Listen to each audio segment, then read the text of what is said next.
자, 180페이지에 조세특례제한법에 의한 업종 기준입니다. 자, 업종 분류의 원칙입니다. 자, 조세특례제한법 기준을 적용을 하려면 업종에 대한 제한 규정들이 상당히 많이 나오는데요. 그 부분에 대한 부분을 원칙적인 걸 먼저 정리를 하고 중소기업 기준 검토표 작성에 대한 부분 설명드리겠습니다. 자, 업종 분류의 원칙은 조세특례제한법에서 사용되는 업종 분류는 법에서 정한 특별한 규정이 있는 걸 제외하고는 표준산업 분류에 따른다라고 되어 있습니다. 그래서 한국표준산업 분류를 반드시 확인을 해보셔야 되는데 업종은 사업자 등록증상에 업태 종목과 상관없이 실질적인 업종으로서 통계청의 통계 분류 포털에서 확인을 한다라는 겁니다. 그래서 우리 검색 사이트를 통해서 검색을 하시면 되는데요. 통계 분류 포털이라고 하는 사이트가 있습니다. 이 사이트에서 보시면 왼쪽에 한국표준산업분류라고 있습니다. 이 한국표준산업분류에서 내용을 찾아서 업종을 확인을 하시면 됩니다. 자, 예를 들어서 주택신축 판매업에 대해서 어떻게 분류를 하느냐 하는 부분입니다. 그래서 우리가 주택신축 판매업을 분류를 표준산업분류에서 찾아보시면 표준산업분류로 들어와서 검색 부분에 내용 보기라고 하는 부분이 있습니다. 자, 내용 보기에서 검색어를 통해서 그러니까 찾으실 수도 있고요. 실제 찾아보시면 주택신축 판매업이 부동산업 중에 주거용 건물 개발 공급업에 해당이 됩니다. 그래서 부동산업의 임대 공급업의 개발 공급업, 그래서 주거용 쪽으로 해서 코드 번호가 68121번 관련되는 부분입니다. 이게 우리가 일반적으로 세법에서 이야기하는 주택신축 판매업이 됩니다. 자, 이때 표준산업분류에서 설명하고 있는 부분을 잠깐 보시면 직접 건설 활동을 수행하지 않고 전체 건물 건설 공사를 일괄 도급하여 주거용 건물을 건설하고 이를 분양 판매하는 산업활동이다 라고 되어 있습니다. 자, 이런 경우 우리 교재 181페이지에 정리를 다시 해보면 건설 활동을 일부 수행한다 라고 하면 업종은 건설업이 됩니다. 그렇지만 건설 활동을 수행하지 않으면 부동산업 및 임대업 중에 주거용 건물 개발 및 공급업에 해당이 된다라는 거죠. 자, 업종이 달라진다라는 겁니다. 업종이 달라지면 중소기업 판단에 있어서도 내용이 달라질 수 있을 뿐더러 우리 조세특례제한법에 의한 감면 규정이 달라질 수 있습니다. 감면율이 달라지고 또는 감면을 적용받을 수 있는 게 또 못 받을 수도 있는 그런 현상이 나올 수도 있습니다. 그래서 조세특례제한법에서 업종 이야기가 나오면 사업자 등록증상의 업태 종목과 상관없이 표준산업분류에 나와 있는 이 업종을 정확하게 찾아서 적용을 하셔야 되고요. 이 적용은 세무대리인의 경우에는 회사의 거래처에 업종을 정확하게 찾기가 어렵습니다. 그런 경우에는 회사의 담당자 보고 표준산업분류에서 업종 분류 코드를 확인해 달라고 하는 것이 한 가지 방법이 되겠습니다. 자, 181페이지에 의제 제조업에 대한 부분입니다. 제조업과 유사한 사업으로서 의제 제조업이라 하면 자기가 제품을 직접 제조하지 않고 제조업체에 의뢰해서 제조하는 사업으로서 1, 2, 3번 요건이 갖춰지면 제조업으로 인정해 주겠다라는 겁니다. 직접 제조하지 않고 타인의 제조시설을 이용해서 하는 경우에도 제조업으로 인정을 받을 수 있습니다. 이때 주의하실 거는 교재 안에 보시면 갈로에 보시면 사업장이 국내에 또는 개성공업지구에 소재하는 것에 한한다. 국내에서 있는 생산시설을 이용하는 타인의 생산시설을 이용할 때는 의제 제조업에 해당이 되지만 그렇지 않는 경우에는 제조업이 아니다라는 겁니다. 자, 그 부분 주의를 하셔야 되고 182페이지에 의제 제조업의 정의라고 해서 부가가치세, 소득세, 표준산업분류, 조세특례제한법에 있는 내용들을 비교해 놨습니다. 참고로 보시고요. 표준산업분류와 조세특례제한법에 의한 경우에는 국내 위탁 생산은 제조업입니다. 근데 국외 위탁 생산은 도매업으로 분류가 된다라는 겁니다. 업종이 완전히 달라진다라는 사실 반드시 기억해 주시고요. 183페이지에 국내 제조업자가 국내 위탁은 제조, 국외 위탁은 도매업이다라고 이야기를 하고 있고 주문자 상표 부착 방식에 의한 수탁 생산업자의 재위탁의 경우에는 재위탁 국내 사업자에게 재위탁하면 제조업이 되는 거고요. 국외사업자에게 재위탁하면 도매업이 된다라는 사실.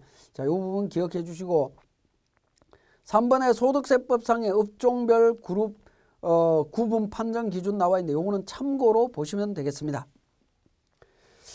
예, 185페이지에 중소기업 기준검토표 작성과 관련되는 부분입니다. 자, 중소기업 판정 기준은 중소기업 기본법과 조세특례 제한법의 규정에 따라서 정리를 할 수가 있습니다. 할 수가 있는데 조세특례 제한법에서는 업종 기준, 규모 기준, 독립성 기준, 졸업 기준을 모두 충족하는 기업에 대해서 중소기업으로 인정을 하고 있고요.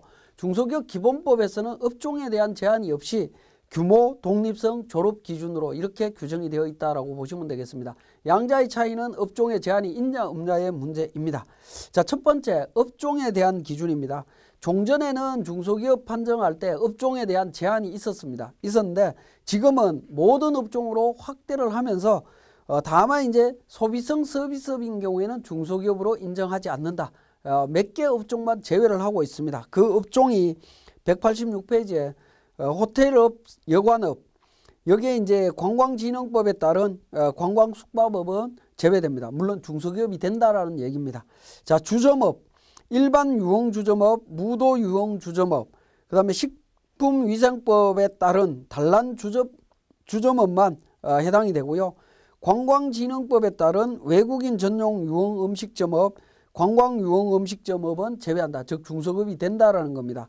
그 다음에 그 밖에 오락, 유흥 등을 목적으로 하는 사업, 이러한 사업들이 소비성 서비스업입니다. 그래서 중소기업을 판정을 하실 때 이 소비성 서비스업에 해당이 되는지 여부를 반드시 확인해 보셔야 됩니다. 특히 호텔, 여관 같은 경우에는 명확하게 우리가 판단하실 수가 있습니다만은 주점업 같은 경우에는 단순하게 여러분들 알고 있는 상식선에서 판단하시게 되면 오류가 발생할 수 있기 때문에 반드시 표준사안은 분류해서 확인을 해보시기 바랍니다. 자, 두 번째 규모 기준입니다. 적용 기준인데요. 조세특례제한법 상의 중소기업은 해당 기업의 매출액이 중소기업 기본법 시행령의 중소기업 기준 이내여야 됩니다. 별표에 따른 기준 이내여야 되는데 이때 매출액 갖고 판단을 합니다.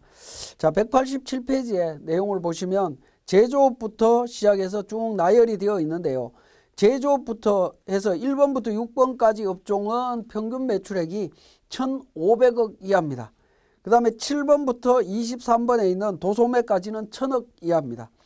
24번 음료 제조업부터 출판 영상 관련되는 제조업은 800억입니다. 나머지 전문과학 기술 서비스부터 수리 기타 개인 서비스업은 600억, 숙박 음식점부터 교육 서비스업은 400억 이하입니다. 그래서 400억 이하는 중소기업에 해당이 된다라고 보시면 되겠고 400억을 초과하는 경우에는 업종별로 나열되어 있는 최대 1,500억 이하까지 중소기업으로 인정이 될 수가 있겠습니다. 자, 188페이지에 매출액에 대한 범위입니다. 자, 매출액은 기업회계 기준에서 작성한 손익계산서에 있는 매출액을 갖고 판단하시면 됩니다. 여기에서 우리 앞에서 봤던 수익금액 조정 합계표에 나오는 수익금액 조정 명세서에 나오는 수익금액하고는 다르다. 기업회계 기준에 따른 수익금액입니다. 그리고 창업이나 분할, 합병의 경우에는 월할 계산하도록 되어 있습니다. 월할 계산하고요. 그래서 중소기업 기본법은 직전 3년 평균 매출액을 기준으로 하고 있고 조세특례 제한법은 당해연도 매출액으로 하도록 되어 있습니다. 그래서 3년 평균이 아니라 당해연도 매출로만 합니다. 자, 독립성 기준입니다. 조세특례 제한법에서 규정하고 있는 독립성은 실질적인 독립성이 중소기업 기본법 시행령 규정에 적합한 경우를 말하고 있습니다. 그 내용은 맨 하단 부분에 나와 있고요. 189페이지에 있습니다. 다음에 해당하지 않는 기업이어야 된다라고 하면서 가번에 보면 상호 출자 제한 기업 집단 또는 채무 보증 제한 기업 집단에 속하지 않는 회사. 두 번째, 자산 총액이 5천억 이상인 기업이 주식 등 30% 이상 직접 또는 간접적으로 소유하는 경우로서 최다 출자자 기업이 아니어야 되고요. 그 다음에 관계기업의 경우에는 전체 매출액을 합쳐서 규모 기준에 맞지 아니하는 기업이 아니어야 된다라는 겁니다. 이런 경우에는 독립성이 유지된다라고 보시면 되겠습니다. 그래서 결론은 가나다 중에 어느 하나에 해당하는 경우 독립성 요건을 충족하지 못하기 때문에 중소기업이 될 수가 없습니다. 특히 다번에 있는 관계기업의 경우에는 연결되는 회사의 매출액을 합쳐서 계산을 해야 된다는 거, 이 부분 좀 주의를 하셔야 됩니다. 우리가 관리하는 회사가 단순하게 봤을 때는 400억 이하이지만 관계기업들을 전부 다 합쳤을 때는 중소기업 규모를 초과하는 경우도 나올 수 있습니다. 주의해서 봐주시고요. 졸업기준입니다. 조세특례제한법상의 중소기업 졸업기준은 자산 총액이 5천억 이상일 때는 중소기업으로 보지 않습니다. 제외합니다. 이때 자산 총액은 과세기간 종료일 현재 기준입니다. 종료일 기준으로 합니다. 자, 190페이지에 중소기업으로 보는 유예기간에 해당이 되어야 됩니다. 중소기업으로 판정을 함에 있어서 규모를 초과한 경우에는 바로 중소기업에서 배제를 하는 것이 아니고요. 일정 기간 유예를 주고 있습니다. 최초 사유가 발생한 날이 속하는 사업연도와 그 다음 3사업연도까지는 중소기업으로 보도록 하고 있습니다. 그래서 중소기업이 규모의 확대 등으로 중소기업 기준을 초과하는 경우, 또 중소기업 졸업 기준을 초과하는 경우, 중소기업 기본법 시행령 별표 1과 2의 독립성 기준의 개정으로 인해서 중소기업에 해당이 되지 않는다면 중소기업 유예기간을 적용해 주겠다라는 겁니다. 유예기간 배제 사유에 대한 부분입니다. 사유가 발생한 시점에서 바로 배제를 합니다. 중소기업 기본법 규정에 따라 중소기업 외의 기업과 합병하는 경우 바로 배제입니다. 그다음에 유예기간 중에 있는 법인과 합병하는 경우라든가 독립성 기준을 갖추지 못했다는가 못한 경우, 그 다음에 주업종이 중소기업 외의 업종, 즉 소비성 서비스업 업종으로 바뀌는 경우 바로 배제한다라는 사실 기억해 주시면 되겠습니다. 자, 중소기업 유예기간 적용 방법에 대한 부분 잠깐 보시면 191페이지에 자, 13년도에 중소기업 기준을 초과했습니다. 규모를 초과했다면 13년도는 중소기업으로 인정이 됩니다. 그리고 3개 사업연도까지 규모에 상관없이 중소기업으로 인정을 해줍니다. 그리고 17년도에는 17년도 규모 기준으로 중소기업 여부를 판단하시면 됩니다. 그 다음부터는 17년도가 중소기업이었고 18년도 규모 이하라면 중소기업 적용을 합니다. 19년도 또 중소기업 규모를 초과하면 일반 기업으로 가고요. 20년도에 중소기업 규모 이하라면 중소기업이 됩니다. 그러니까 그때부터는 유예기간 없이 매년 판단한다, 이렇게 이해를 하시면 되겠습니다. 자, 이러한 내용을 우리 세무사랑 프로를 통해서 다시 확인해 보겠습니다. 자, 교재 191페이지에 회사 등록 기본사항과 관련되는 내용입니다. 우리 중소기업 판정 여부에 대한 내용들을 결과적으로 등록하는 과정인데요. 회사 등록이라고 하는 메뉴에 보면 이제 13번 법인 구분, 14번 법인 종류별 구분, 중소기업 여부 관련되는 내용이 나옵니다. 법인 구분은 내국법인, 외국법인, 외투법인에 대한 부분인데 납세 의무 범위에 대한 부분을 결정하는 부분으로 보시면 되겠고요. 종류별 구분은 상장법인인지 코스닥 또는 코스피 등록법인이냐, 일반법인이냐, 비영리 중소기업이냐, 비영리 일반기업이냐, 뭐 이런 부분들을 적용하는 부분으로 이해를 하시면 되겠습니다. 그리고 중소기업 여부는 조세특례제한법상의 중소기업 기준검토표에 의해서 검토한 결과 중소기업인지 아닌지를 결정하는 부분으로 이해를 하시면 되겠고, 중소기업 여부에 중소기업으로 결정이 되면 접대비 한도라든가 이런 부분 계산할 때 중소기업으로 적용이 돼서 모든 게 결정된다라고 보시면 되겠습니다. 자, 192페이지에 중소기업 기준검토표에 대한 부분입니다. 중소기업 기준검토표는 신고 부속 서류에 중소기업 기준검토표가 있습니다. 자, 이 내용을 통해서 살펴보시면 되는데, 자, 우리 중소기업 기준검토표는 기본적으로 업종에 대한 요건이 소비성 서비스업을 제외한 모든 업종은 적용이 된다라고 했습니다.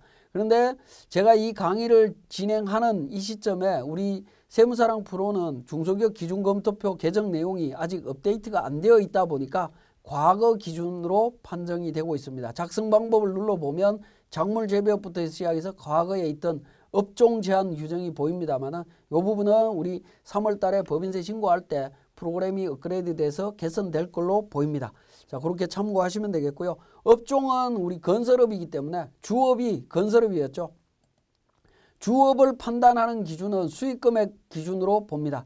그래서 조정후 수익금액 명세서에서 가장 큰 수익금액, 건설업과 관련되는 부분이 가장 큰 금액이죠. 그러면 전체가 주업이 건설업이 된다라고 보시면 되겠습니다. 그래서 건설업으로 분류해서 사업수익금액 정리를 했습니다. 자, 규모 기준 당해 사업연도 매출액은 32억이고요. 중소기업 기준 중소기업 기본법 시행령 별표 1의 규모 1,500억부터 시작해서 400억 이하 기준에 따라서 판단하도록 되어 있습니다. 400억 미만이기 때문에 상관이 없고요. 중소기업 기본법에 의한 건설업은 1,000억 이하입니다. 1,000억 이하이기 때문에 문제될 게 없습니다. 자산 총액도 졸업 기준 때문에 있는 부분인데 졸업 기준 5,000억 미만이기 때문에 전혀 문제될 게 없습니다. 중소기업에 해당이 되고요. 독립성 요건 관련되는 요건 3가지가 있습니다. 이 요건에 해당이 되지 않는다면 적합하다라고 판단하시면 되겠습니다. 유예기간 발생되지 않았고요. 그래서 중소기업에 해당이 됩니다. 자, 소기업, 중견기업에 대한 부분입니다. 소기업에 대한 부분이네요. 소기업에 대한 부분은 중소기업 특별세 감면 적용할 때 판단하는 규정으로 이해를 하시면 됩니다. 자, 그래서 사업 요건, 독립성 요건을 충족을 해야 됩니다. 중소기업 업종을 주된 사업으로 영위를 해야 되고 독립성 요건을 충족해야 됩니다. 자, 그리고 자산 총액이 5천억 미만으로서 매출액이 중소기업 기본법 시행령 3의 규모 기준 이하여야 됩니다. 3을 보면 업종별로 120억에서 최소 10억 이하로 규정을 하고 있습니다. 우리는 32억 4천인데 별표 3의 기준 건설업을 보면 80억에 해당이 됩니다. 건설업은 80억에 해당이 되죠. 그래서 80억 이하이기 때문에 소기업에 해당이 된다라고 보시면 되겠네요. 자, 193페이지 맨 하단 부분에 소기업은 주된 업종별 매출액이 중소기업 기본법 시행령 별표 3을 준용해서 산정한 규모 이내의 기준이어야 된다라고 이야기를 하고 있고 194페이지 맨 하단 부분에 참고해 보면 개정 전 소기업 기준이 있습니다. 2015년 12월 31일 이전에 적용되던 부분입니다. 상시 사용하는 종업원 수를 기준으로 종업원 수로 판단을 했었습니다. 수로 판단했고 매출액이 100억 넘어가면 소기업이 될 수 없다라고 했습니다. 그래서 제조업을 주업으로 하는 경우에는 100명 미만, 작물 재배업, 건설, 출판 관련되는 경우 50명 미만, 기타는 10명 미만으로 소기업을 판정했다라는 겁니다. 자, 이 내용이 195페이지에 부칙에 보면 소기업 범위에 관한 경과 조치라고 해서 내용이 나옵니다. 자, 우리 그 소기업에 대한 부분 판정 기준에서 인원수로 하던 과거 기준에 대한 경과 조치에 대한 부분을 한번 살펴보면요. 195페이지에 소기업 범위에 대한 경과 조치가 있는데 자, 이 부분 한번 읽어보겠습니다. 자, 법률 조세특례 제한법 일부 개정 법률 시행 당시 종전 6조 5항에 따른 소기업에 해당되었던 기업이 개정된 규정에 따라 소기업에 해당되지 아니한 경우에는 6조 5항의 규정에 불구하고 19년 1월 1일이 속하는 과세연도까지 소기업으로 본다라고 하는 경과 조치가 있습니다. 자, 이 부분에 대한 적용 부분에 논란이 있어서 잠깐 보시면 우리 예규에 보시면 동그라미 3번 예규인데요. 2015년 사업연도에 개정 전 규정, 즉 종전 규정에 따라서 소기업에 해당되었던 기업이 해당되었던 법인이 2016년 사업연도에 개정 규정에 따라서 소기업에 해당되지 않는다면 종전 규정에 따르더라도 소기업에 해당되지 않는 경우에 해당하는 법인은 개정 규정, 부칙 규정을 적용하지 않는다라고 되어 있습니다. 자, 이 부분은 과세관청에서 해석한 내용대로 이해를 한다라고 하면 결과론적으로 15년도에 종전 기준으로 소기업이었고 16년도에 개정 기준으로 소기업에 해당이 되지 않고 또 16년도에도 과거 기준대로 판단했을 때 인원수대로 판단했을 때 소기업이 해당이 되지 않는다면 종전 기준에 따른 규정을 경과 규정을 적용할 수 없다라고 하는 부분으로 이해를 하시면 되겠습니다. 그러면 다시 해석을 하면 15년도에 소기업이었고 16년도에 종전 기준대로 판단했을 때 소기업에 해당이 되고 16년도에 개정 기준으로 판단했을 때 소기업에 해당이 되지 않는다면 경과 기준에 의해서 소기업에 해당이 된다. 그렇게 이해를 하시면 될 것 같습니다. 그리고 소기업을 판단할 때 또 하나 살펴보실 부분은 예규 1번 예규입니다.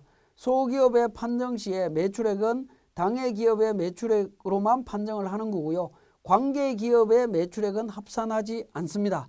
우리 중소기업 판정할 때 규모 기준을 판정하실 때 매출액으로 판정을 했었는데 그때 매출액은 관계 기업의 매출액을 합산하도록 하고 있지만 소기업 판정 시에는 제외한다라는 점 기억해 주시고, 자, 전체적으로 우리 소기업 판정에 있어서 경과 규정에 대한 부분, 부칙 규정 적용 여부에 대한 부분들은 다른 기타 관련 예규라든가 이런 부분들을 좀 더 참고하셔서 정확하게 판정하시기 바랍니다.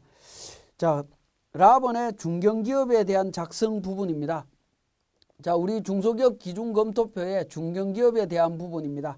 자, 중견기업은 다음의 요건을 모두 갖추어야 되는데요. 중소기업이 아니어야 됩니다. 그리고 업종이 조세특례제한법상의 소비성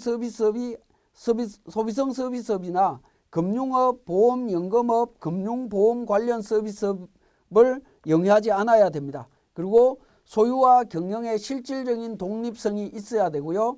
네 번째는 직전 3개 사업연도의 매출액이 평균 매출액이 조세 유형별로, 즉 중소기업 투자세액 공제가 적용될 때는 1,500억, 연구인력 개발비 세액 공제가 적용될 때는 5천억, 기타 세액 공제는 3천억, 유형별로 이런 금액 기준 금액 이하일 때, 미만일 때 중견기업이라고 이야기를 할 수가 있겠습니다. 자, 우리 사례에서는 앞에 중소기업의 범위에 해당이 되고 또 소기업에 해당이 되기 때문에 중견기업 판정 부분에 있어서는 적용할 여지가 없습니다. 만약에 중소기업에서 규모가 초과되었다라고 하면 중견기업 여부를 다시 판정을 해봐야 되는 부분이고요.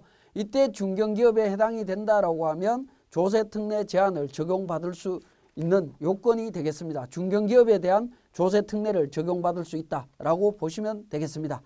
자, 지금까지 중소기업 기준검토표에 대한 설명이었습니다. 예, 이번 시간에는 준비금 조정 명세서에 대해서 살펴보도록 하겠습니다.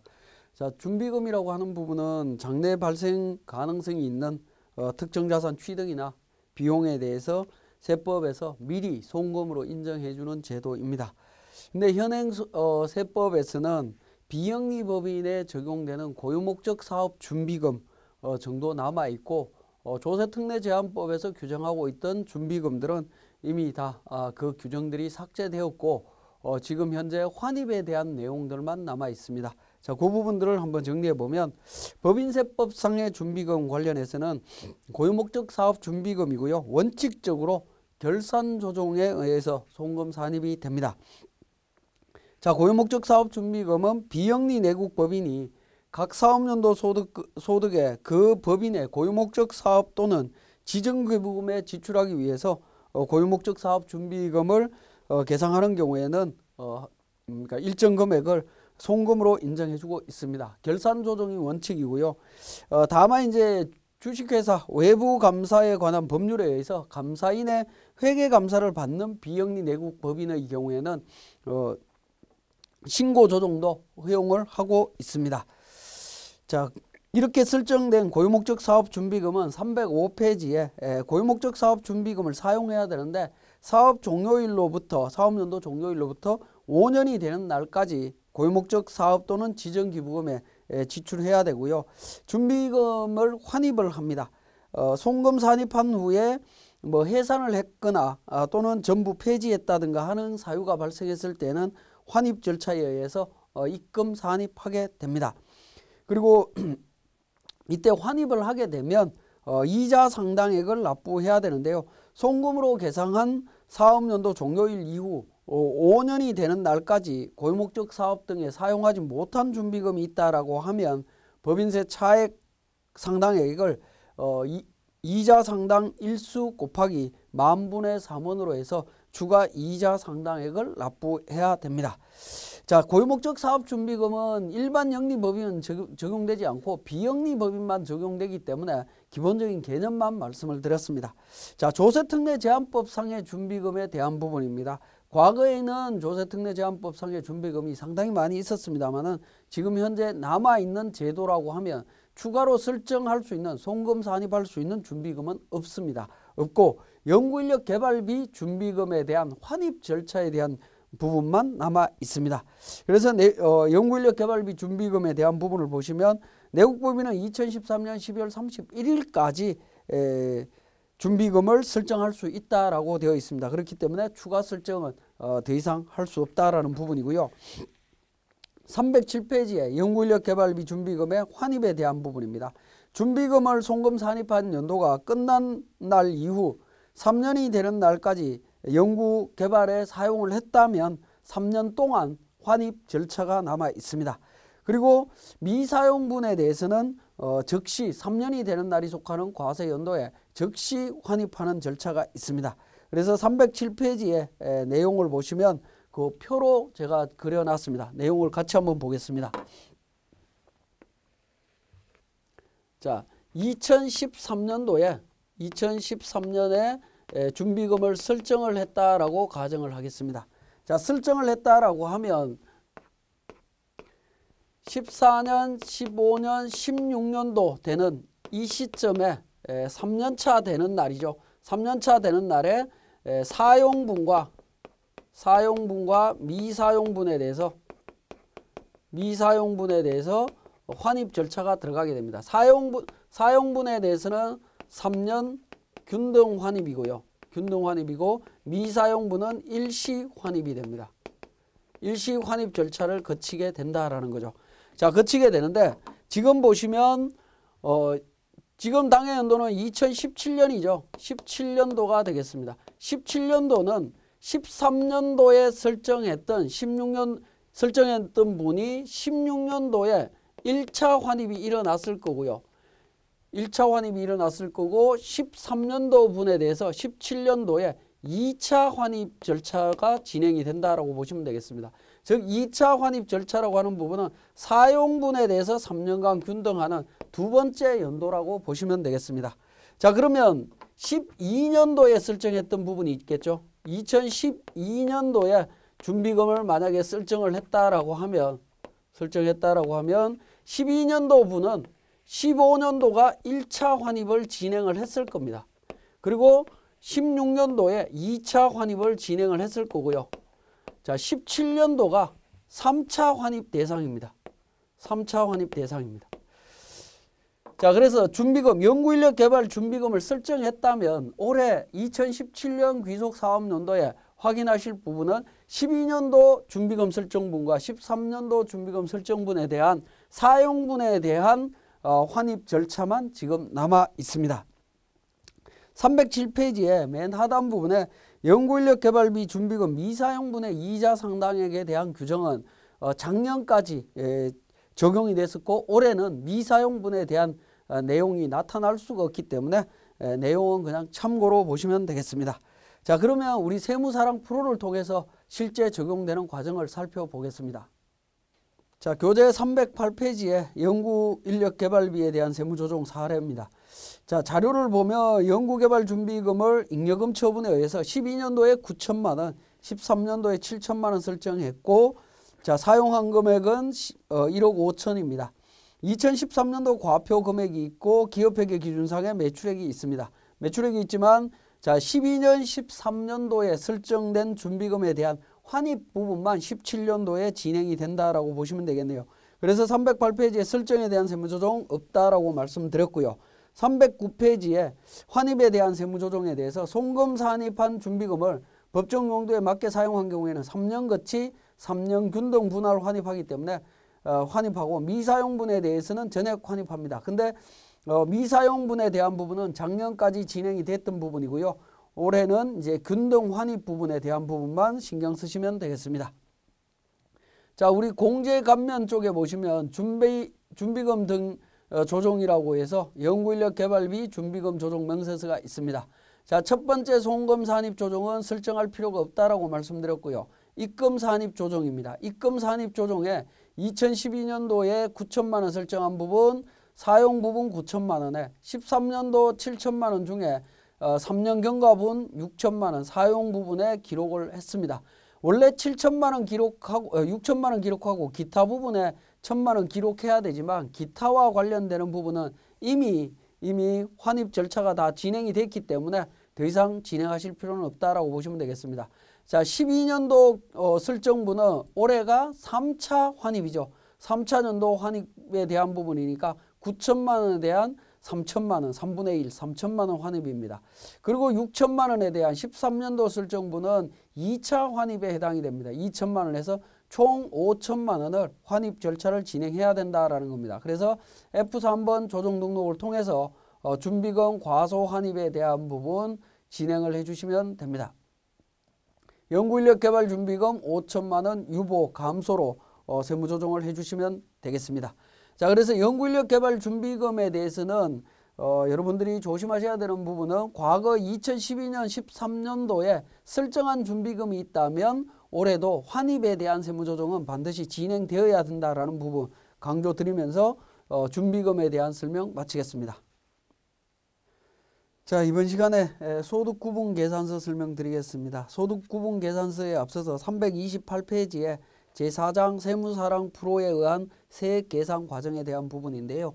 소득 및 과세표준 계산에 있어서 소득금액 조정 합계표 명세서 작성 부분입니다. 자, 이 부분은 우리가 이제 모든 세무조정이 정리되고 나면 모든 세무조정 사항들이 소득금액 조정 합계표에 반영이 되어야 되는데, 자, 소득금액 조정 합계표 및 명세서를 살펴보시면 이미 우리가 각종 세무조정, 법인조정에 있는 과목별 세무조정과 관련되는 사항들이 또 재무제표를 통해서 세무조정했던 사항들이 소득금액 조정합계표에 이미 반영이 되어 있다라는 겁니다. 반영이 되어 있기 때문에 소득금액 조정합계표는 별도로 새롭게 작성한다라기보다는 각종 세무조정 명세서를 작성하면서 F3번 조정 등록을 통해서 반영하고 자동 작성되는 부분으로 이해를 하시면 되겠습니다. 자, 그리고 329페이지에 비과세 소득 명세서, 현재 법인세법에서 비과세에 관련되는 규정들은 거의 없기 때문에 생략하겠습니다. 329페이지에 소득자료 명세서 관련되는 부분입니다. 자, 소득자료 명세서 관련되는 부분은 소득금액 조정 합계표에서 상여나 배당으로 소득 처분된 내용이 있다라고 하면 그 내용에 대해서 소득자료 명세서를 통해서 원천 징수할 세액과 소득자에 대한 정보를 세무서에 신고하는 서식이다라고 보시면 되겠고요. 자, 인정상여나 인정배당 기타 소득에 대해서는 우리 소득 처분을 설명드릴 때 원천징수 과정에 대한 부분을 자세히 설명을 드렸습니다. 그래서 앞에 있는 내용을 참고로 살펴보시면 되겠고요. 다음으로 이제 소득구분계산서에 대해서 설명을 드리겠습니다. 예, 소득구분계산서는 법인세가 감면되는 사업과 기타 사업, 즉 과세 사업을 겸용하는 경우에 원칙적으로 구분해서 기장을 해야 됩니다. 그런데 그 구분 기장이 가능한 경우도 있지만 공통적으로 사용되는 경비에 대해서는 원천적으로 불가능하다라고 봐야 될 겁니다. 그 불가능한 공통 경비에 대해서 구분하는 기준을 살펴보고 소득구분계산서 작성 실무를 보도록 하겠습니다. 자, 감면사업과 과세사업의 구분이 되겠습니다. 자, 구분 기준은 업종 기준으로 판단하는데요. 사업자 등록증상에 업태 종목과는 상관없이 표준산업 분류에 나오는 업종에 따라서 조세특례제한법의 업종을 확인하시면 되겠습니다. 표준산업 분류에 따른 업종 확인 과정은 우리 앞부분 중소기업 기준검토표 쪽에서 살펴봤습니다. 그 내용 참고하시고요. 자, 구분격리의 기준입니다. 안분 기준이 되겠습니다. 자, 감면사업만을 운영하는 경우에도 예를 들어서 제조업만 운영한다 하더라도 그 각 사업연도 소득이 100% 감면된다라고 보긴 어렵습니다. 왜냐하면 이자 수익 등 감면사업 여부와 상관없이 법인세법에서 과세소득으로 분류하는 소득들이 있기 때문에 그렇습니다. 그러한 부분들을 정리해 볼 필요가 있습니다. 자, 개별 입금이라고 되어 있는 부분에 보시면 사업 또는 사업 수입별 개별 입금 금액은 당해 사업 또는 수입에 귀속되는 것으로 해서 구분 격리를 합니다. 부산물, 자급 폐물의 매출액, 매출 할인, 채무 면제이익, 원가 차익, 삼각채권 추심이익이라든가 판매 장려금이라든가 뭐 이런 부분들은 각 개별 업종별로 구분 기장이 가능하다라는 부분입니다. 그렇지만 331페이지에 보시면 다음의 사업은 과세 사업의 개별 입금으로 본다. 즉 감면 대상이 아니다라는 겁니다. 보면 수입 배당금, 수입 이자, 유가증권 평가이익, 처분이익, 수입 임대료, 가지급금 인정이자, 유형자산 처분이익, 자산 수정이익, 신용카드 매출전표 발행세액 공제분 이런 부분들은 감면을 받을 수가 없습니다. 감면 대상 업종만 영위를 한다 하더라도 무조건 감면 배제라고 보셔야 되겠습니다. 그래서 반드시 구분해 주셔야 되고요. 자, 그 다음에 개별 송금에 대한 부분입니다. 사업별, 수입별 개별 송금을 구분 기장하는데 매출원가나 특정 사업에 전용되는 고정자산에 대한 비용, 특정 사업과 관련하여 송금 사립하는 준비금이나 충당금 전입액, 기타 불분명한 재비용 관련되는 부분은 구분 기장으로 정리를 하시고요. 개별 송금, 과세 사업의 개별 송금으로 보는 걸 보면 유형자산 평가손, 유형자산 유가증권 처분손, 유형자산 처분 손실 이런 부분들은 개별 송금 즉 과세 송금으로 봅니다. 공통입금과 공통송금, 공통으로 발생되는 수익과 비용에 대해서는 구분해서 공통입금과 공통송금으로 구분해서 안분 기준에 따라서 계산을 해주시면 되겠습니다. 자, 그 내용이 332페이지에 안분 기준입니다. 구분 격리할 수가 없기 때문에 다음의 기준에 따라서 합니다. 원칙은 공통입금은 사업소득의 수익금액이나 매출액 비율로 정리를 하시고요. 공통송금은 구분격리 대상의 업종이 동일한 경우에는 각 사업의 수익금액 또는 매출액 비율로 정리를 하시면 되겠고, 업종이 다른 경우에는 개별 송금 비율로 안분 계산하게 됩니다. 자, 그 내용이 이제 그 수개 업종 겸용법인의 경우에 제가 표로 요약해 놨습니다. 참고로 보시고요. 기타의 비용에 대한 부분입니다. 이자 비용은 어떻게 구분할 거냐는 부분인데, 이자 비용의 발생 장소에 따라서 구분하거나 이자 전액을 공통송금으로 구분할 수 없는 경우에는 구분하거나 그 이자 전액을 공통송금으로 구분할 수 없고 차입한 자금의 실제 사용 용도를 기준으로 사실 판단해서 개별 공통송금으로 구분하시면 됩니다. 외환 차손익 같은 경우에는 개별 송금으로 구분을 합니다. 감면 기타 사업과 직접 관련되는 외환 차손은 개별 송금이고요. 외상 매출금과 관련되는 채권을 제외한 기타 외화 채권 관련되는 부분은 개별 사업의 개별 손익으로 구분을 하시면 되겠습니다. 즉 비감면이다라고 이해를 하시면 되겠네요. 자, 그리고 2월 결손금이나 비과세 소득, 소득공제의 구분공제가 되겠습니다.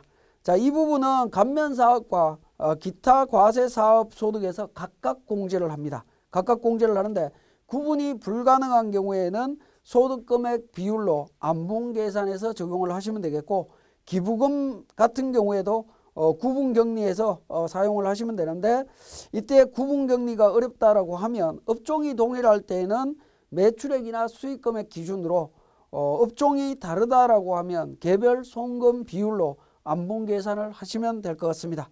그러면 구체적으로 우리 세무사랑 프로를 통해서 소득구분 계산서 작성하는 과정을 살펴보겠습니다. 자, 세무사랑 프로 운영에 대한 부분입니다. 자, 보시면 소득 및 과표 계산에서 소득구분 계산서라고 하는 서식이 있습니다. 자, 이 부분에 보시면 표준손익계산서 구분격리부터 시작해서 탭에 5번까지 소득구분계산서 탭까지 이렇게 다양하게 정리가 되어 있습니다.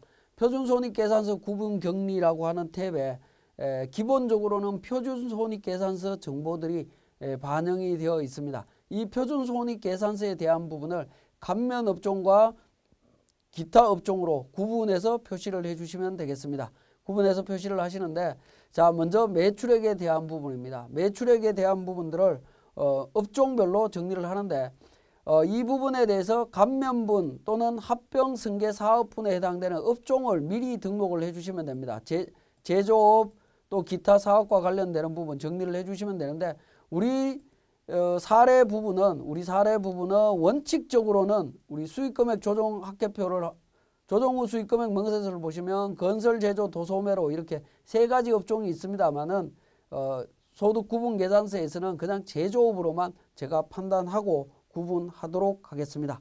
자, 매출액과 관련해서 총 매출액에 대한 부분들을 제조 매출액과 기타 매출, 비감면 관련되는 매출액으로 구분을 했습니다. 매출원가도 마찬가지로 제조업 매출원가와 기타 부분으로 구분을 했고요. 판관비와 영업외수익, 영업외 비용에 대한 부분들 중에 공통 부분과 개별 부분을 구분하시면 되는데 판관비는 원칙적으로 판단하기가 어렵겠죠. 그래서 전액 다 공통경비로 인정을 하시면 될 것 같습니다. 그 다음에 영업외수익과 관련되는 부분 중에서는 이자 수익이나 배당 수익, 유형자산 처분과 관련되는 내용들이 있다라고 하면 그러한 부분들은 개별로 정리를 해야 되겠죠. 그래서 우리 재무상태표 또는 손익계산서의 내용을 확인해 보시면 됩니다. 손익계산서에 있는 내용들을 보면 총 영업외수익 3,353만 6천원 중에 이자 수익, 단기매매증권 평가이익, 유형자산 처분이익 관련되는 부분 이런 부분들은 뭡니까? 비감면 감면이 적용이 안 되는 기타 부분이죠. 그렇게 구분 표시를 해주시면 되겠습니다. 개별분으로 정리를 해주시면 된다라는 거죠. 그렇게 정리를 해주시고 제조업과 관련되는 부분은 220만 원만 있고 나머지는 기타 부분입니다. 여러분들이 신경 쓰셔야 되는 부분들은 영업외수익에 포함되어 있는 이자 수익이나 각종 처분 손익과 관련되는 부분 구분 정리하실 필요가 있습니다. 자, 영업외 비용에 대한 부분도 엄격하게 판단을 해보시면 이자 비용, 기부금, 외화 환산 손실 관련되는 부분 잡손실이 있습니다. 외화 환산 손실도 제조업과 관련되는 부분이라고 하면 제조업으로 판단을 해주시면 되겠고 그 부분이 제조업과 기타 부분 공통으로 사용되는 부분이다라고 하면 공통 부분으로 정리를 해주시면 됩니다.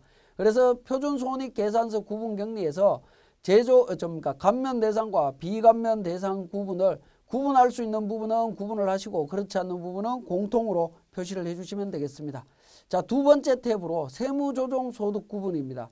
우리가 세무조정한 내용들에 대한 부분을 소득 구분 계산서를 작성할 때 보면 구분 선택과 감면 선택 부분을 판단해서 정리를 해주는 과정이라고 보시면 되겠습니다. 여기에 입금산입, 송금불산입, 송금산입, 입금불산입은 소득금액 조정합계표에 우리가 세무조정했던 사항들이 전부 반영이 되어 있다라고 보시면 되겠고요. 이렇게 세무조정된 사항들을 오른쪽에 있는 과목 선택, 구분 선택, 감면 선택이라고 하는 이 세 가지 내용을 전부 빠짐없이 하나하나 적용을 해주시면 됩니다. 앞에서 표준손익계산서 구분경리에서 우리가 감면 대상과 비감면 대상으로 구분했듯이 세무조정사항을 구분해 주시면 된다라는 겁니다. 그렇게 구분해 주시는데 주의하실 부분은 뭐냐면 자, 우리 세무조정사항 중에 법인세 과세표준 및 세액조정계산서에 기부금 한도 초과액과 기부금 한도 초과 2월 송금 산입액이 포함되어 있는 경우에는 소득금액 조정합계표에는 그 내용이 반영되어 있지 않다라는 겁니다. 그래서 그 내용을 추가로 반영을 해 주셔야 되는데 과목 추가라고 하는 버튼을 통해서 반영을 해 주시면 된다라는 겁니다. 그래서 기부금 한도 초과에 대한 부분과 기부금 한도 초과 2월에 대한 부분을 추가로 반영을 했습니다. 그리고 세 번째 공통손익의 안분기준 선택해서 적용을 해주시면 되고요. 안분기준은 기본적으로 우리 프로그램에 이미 원칙적인 내용들은 정리가 되어 있습니다. 정리가 되어 있는데 그 원칙과 관련해서 잘못 적용이 되어 있다라고 하면 별도로 선택을 하시면 되겠습니다. 네 번째 표준손익 세무조정 구분 명세서 조회라고 하는 부분이 있습니다. 세무조정 내용과 표준손익계산서 내용을 반영해서 구분손익계산서가 지금 만들어지고 있습니다. 소득구분계산서가 만들어지고 있고요.